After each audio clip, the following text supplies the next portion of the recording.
So this is our presentation on financial performance guarantees and their use in the five college region.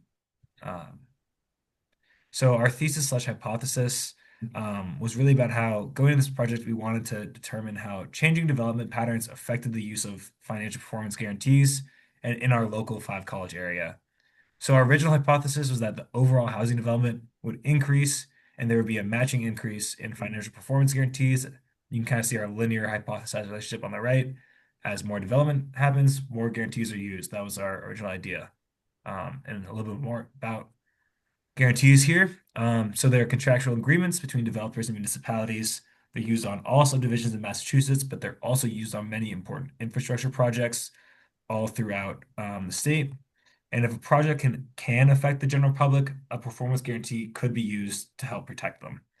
So the two real main kinds of guarantees that we saw were surety bonds and cash escrow accounts.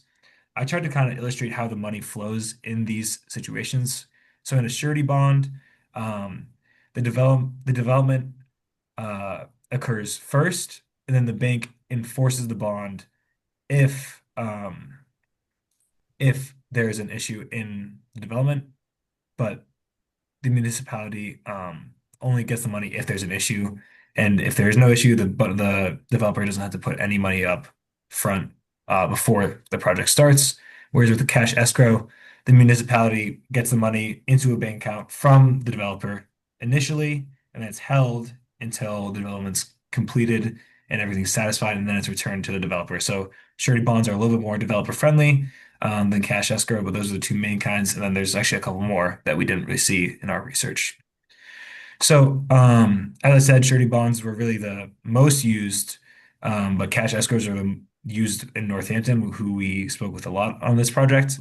But there are many different kinds. So there's property escrows, which are similar to cash escrows, but instead of cash being placed into escrow, real property such as land, buildings, improvements or personal property like in stocks, bonds, or equipment is placed into escrow. There's standby letters of credit.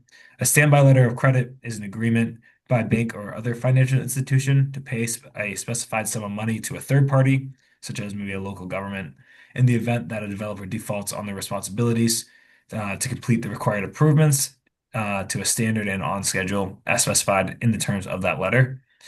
There's improvement credit agreements. An improvement credit agreement is a three-party agreement between the developer, bank, and a local government in which the bank agrees to pay for the improvements as they are completed if the local government accepts the improvements. And then there's also liens and covenants.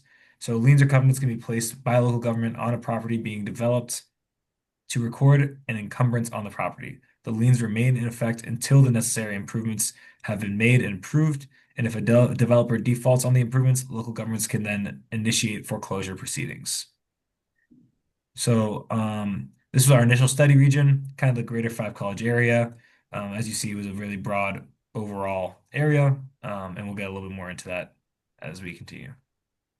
Yeah, so for our research design, originally to prove causality, we first wanted to start off with like a theoretical basis. So our theoretical basis was through our literature review, we noticed that the majority of financial performance guarantees used by towns were being used for subdivisions or zoning. And this is the chart you see is from a study from 1989 that showed that 70% of subdivision permits being issued were had a performance guarantee, and 33% of zoning permits issued also had a performance guarantees, and these were like the two highest categories. So that's why we thought, development would have some kind of impact on it, level of development. So then we wanted to show both correlation and association, as well as have an element of timing. So we wanted to show that as development increased or decreased, that there was a linkage of the use of FPG, of financial performance guarantees, moving along with it.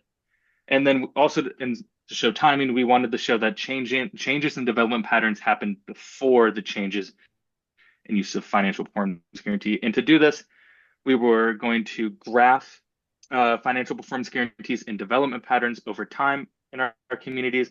We were going to be using financial performance guarantee data provided by the towns and building permit data from the Metropolitan Area Planning Council to show overall development patterns. But we also needed to eliminate rival causes, and we theorized that town size and town wealth could also play a role in the overall usage of financial performance guarantees. And we knew through our literature search that town size played no role in the effectiveness of the guarantee, but we still theorized that there could have been some impact on its overall usage. And so to eliminate these causes, we were going to use median household income data from the census and population data as well, and also graph those over time to show a change.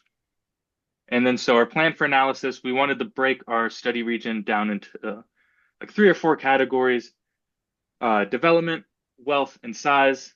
And as you can see here in this table, we have a wide variety of development levels, development patterns, wealth, and size across the towns. And we hope that and this kind of shows that like our study region in our minds was a was providing a good skew across all of these, theorized factors that we theorized could have had an impact on our study.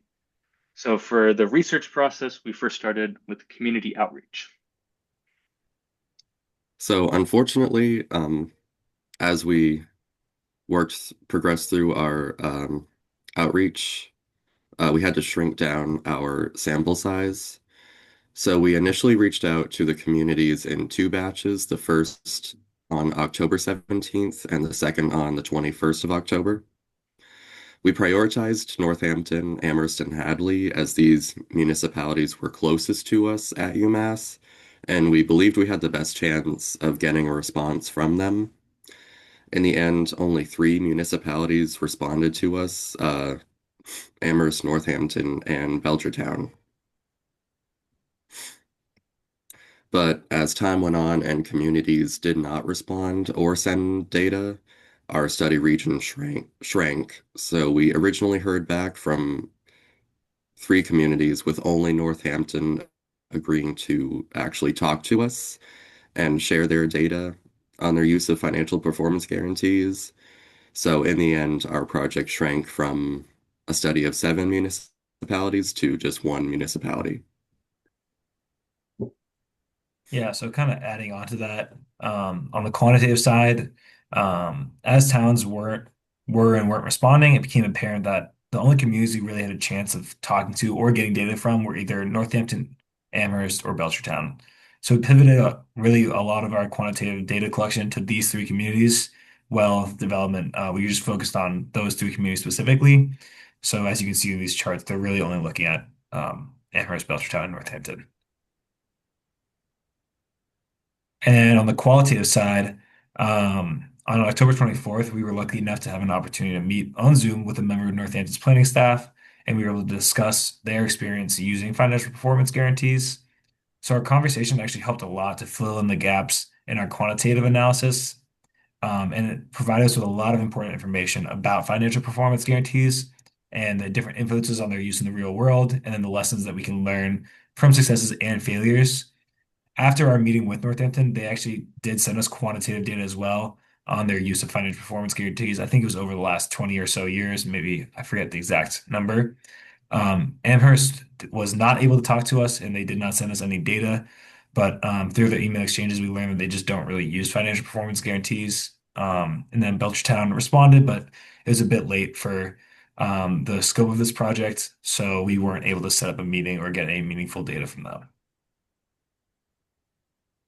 Yeah, on some so s- on some findings, to get our findings, we did this is our quantitative analysis of development. I first started with the financial performance guarantee use versus the percent of single family and multifamily residential usages, and there is some interesting spikes in the data, but I mean, overall, this doesn't really actually show us much. This shows us overall kind of like the opposite, as you see here, the spike in single family permits as a percentage of the overall one spikes in the middle when there was no financial performance guarantees being used. And it was, as you can see, just the data is kind of all over the place. And this specific graph did not show us anything in this specific focus of analysis, didn't show us much. But we also just looked at the overall number of single family and multifamily permits.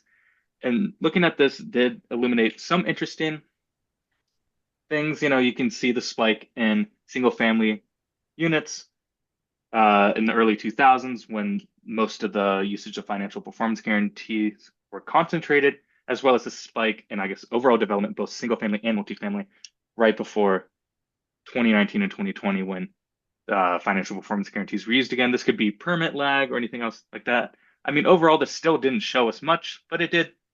There were some interesting spikes in the data. Um, and then we also looked at just overall development for permits and units and buildings. And we can see actually there is a little bit of an increase in overall development in the early 2000s, around when the financial performance guarantees were used. But there is also, another spike here in 2008 when financial performance guarantees were not being used. And there's also a massive spike in 2017, a couple years before the financial performance guarantees were used again. So again, some interesting things being illuminated in these graphs. But again, there's just not enough of a direct, correlation. We cannot observe any correlation through these graphs whatsoever. And then moving on to our controls, we were able to map population change in Northampton as compared to the usage of financial performance guarantees. And again, I mean, there's just no direct observable correlation.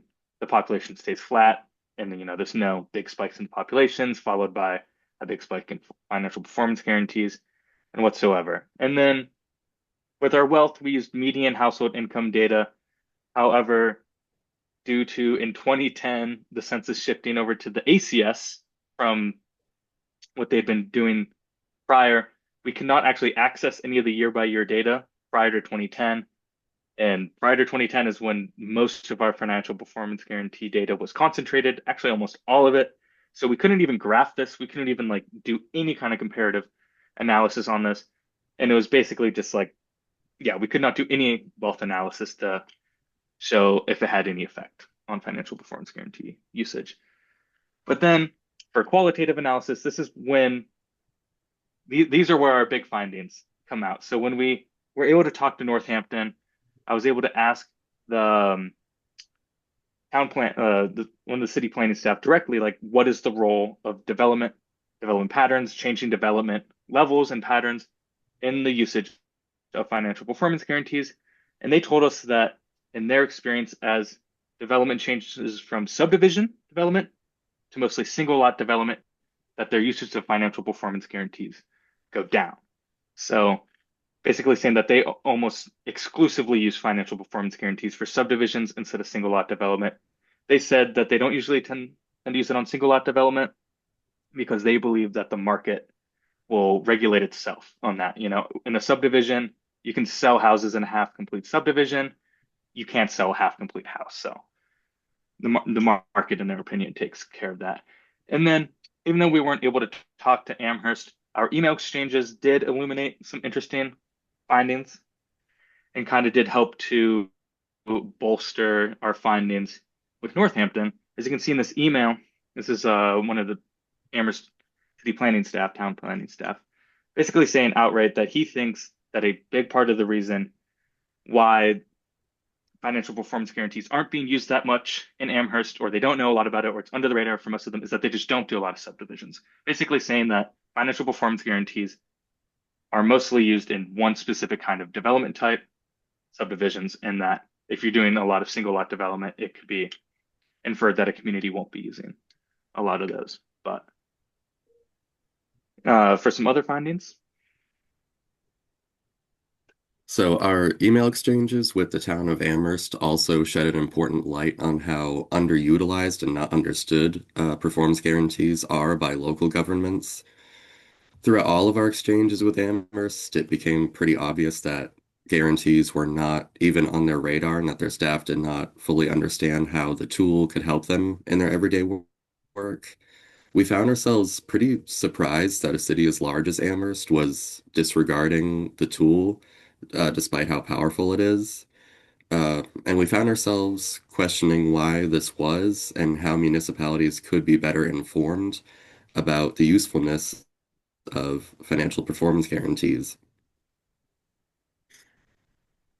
And in our Zoom conversation with the current planner for Northampton, Carolyn Mish, we learned about our clearest example of performance guarantees. The developer abandoned the single-family subdivision on Higgins Way about three-quarters of the way to completion and stopped paying his employees, and then they stopped showing up to the construction site. But thankfully, the city of Northampton was able to draw down on their letter of credit against the developer and rely on a sum of money to finish building the neighborhood where several other families had already purchased and moved in. And the letter of credit was basically the shield against a potentially incomplete neighborhood, which nobody wants to live in one, nobody wants to live near one, and where erosion of dug up soil and unfinished water and sewer systems can be disastrous to the quality of the other finished properties in the neighborhood.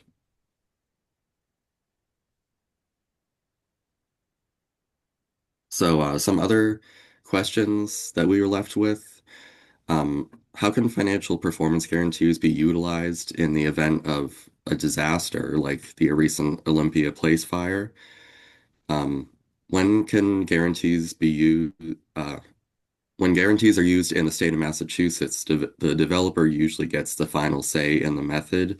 So what can we do to um, let towns get the better end of the deal? How does this affect more affluent towns compared to less affluent towns? And what broader situations prompt towns to consciously use guarantees? How can towns build on the idea of a security deposit or a bond in other creative ways to protect themselves against malpractice? How can this be better quantified, and how can towns improve their record keeping? Because we believe that the public should have access to this information as proof of developers being held accountable for or not being held accountable for. Yeah, so just briefly to kind of summarize our limitations and challenges that we've mentioned in this presentation already. So just generally the scope of our project was initially too large for the amount of time we had in this class, but it was also held back by the communication. So, municipalities not responding really forced us to shrink it more than we would have wanted to, even with the time we had. And then just a general lack of information on subdivision development really held us back. If we had really clear subdivision development, it would have been a great way to track that compared to FPG since they are required. Um, and then the limited time frame made it harder to kind of adapt, especially with like the communications. If we had more time, we could have had more of an open dialogue with a lot of these different municipalities. And then the small study area means that the conclusions that we draw are not necessarily as universal as we would hope. They're kind of hyper localized to Northampton, but that doesn't mean there's nothing to be learned.